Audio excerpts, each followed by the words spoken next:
Tapi agak kurang komunikatif saya dengan ahli Margarito ini karena ketutupan nama tiang ini, nama mimbar ini.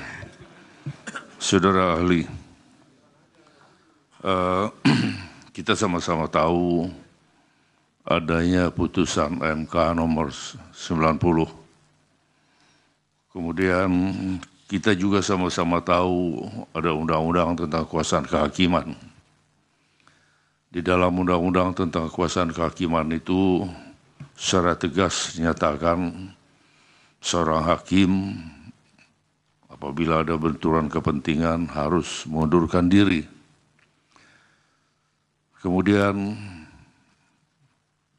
terkait dengan undang-undang, dan dalam undang-undang tentang kekuasaan kehakiman itu juga disebutkan bahwa hakim konstitusi juga adalah hakim sebagaimana dimaksud di dalam undang-undang tentang kekuasaan kehakiman. Oke. Kemudian ketua Mahkamah Konstitusi pada waktu itu tidak mengundurkan diri, sehingga lahirlah putusan nomor 90. Berarti putusan MK 90 itu selain melanggar undang-undang tentang kekuasaan kehakiman juga kental sekali dengan nepotisme. Bahkan di dalam undang-undang tentang kekuasaan kehakiman itu disebutkan akibatnya bisa berakibat batal demi hukum, sehingga tidak perlu dibatalkan. Itu satu. Yang kedua, berdasarkan putusan MK yang itu tadi, yang saya sebutkan tadi, kemudian mendaftarlah pasangan calon nomor 02, nomor urut 02, yaitu Prabowo dan Gibran. Pada saat pendaftaran itu belum ada perubahan atas PKPU. Masih menggunakan PKPU sebelumnya yang kalau dilihat dari PKPU itu tidak memenuhi syarat, yaitu umur 40 tahun. Padahal yang namanya perubahan atau mengundangkan PKPU itu harus dengan persetujuan DPR RI, dan hal ini Komisi 2 DPR RI, kemudian diundangkan. Itu prosedur itu belum, tidak dilaksanakan. Maka tapi mendaftarlah pasangan ini. Terkait dengan hal itu, pertanyaan saya, kalau saya kaitkan dengan pernyataan dari Yang Mulia Hakim anggota Mahkamah Konstitusi, negara kita adalah negara hukum yang berdasarkan Pancasila. Ini dalam maknanya. Apakah saudara menganggap pendaftaran ini sah? Atau tidak boleh didiskualifikasi dengan berbagai alasan yuridis yang seringkali saudara pertahankan itu.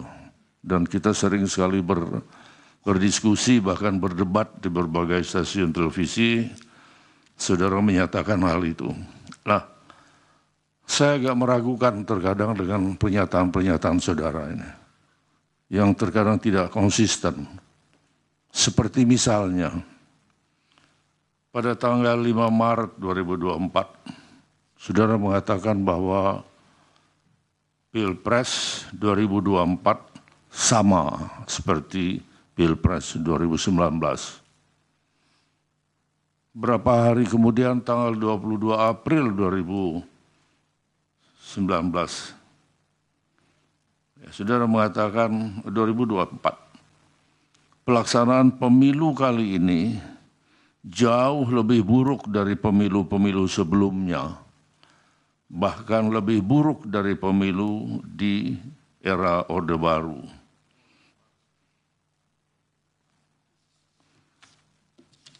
Ini salah satu pernyataan-pernyataan saudara yang sering bertolak belakang, ya. Tanggalnya tadi Pak Henry, kemudian tanggalnya agak 22 April 2024 atau Maret yang terakhir? Tanggalnya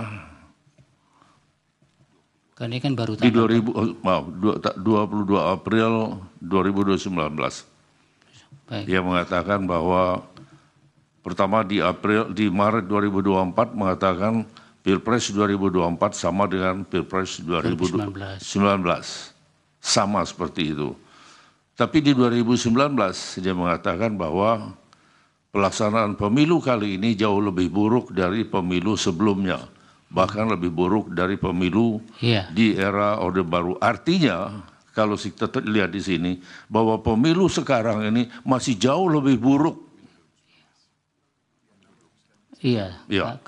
Oke. Lanjutkan, tadi hanya salah penyebutan tahunnya. Baik, saya lanjutkan.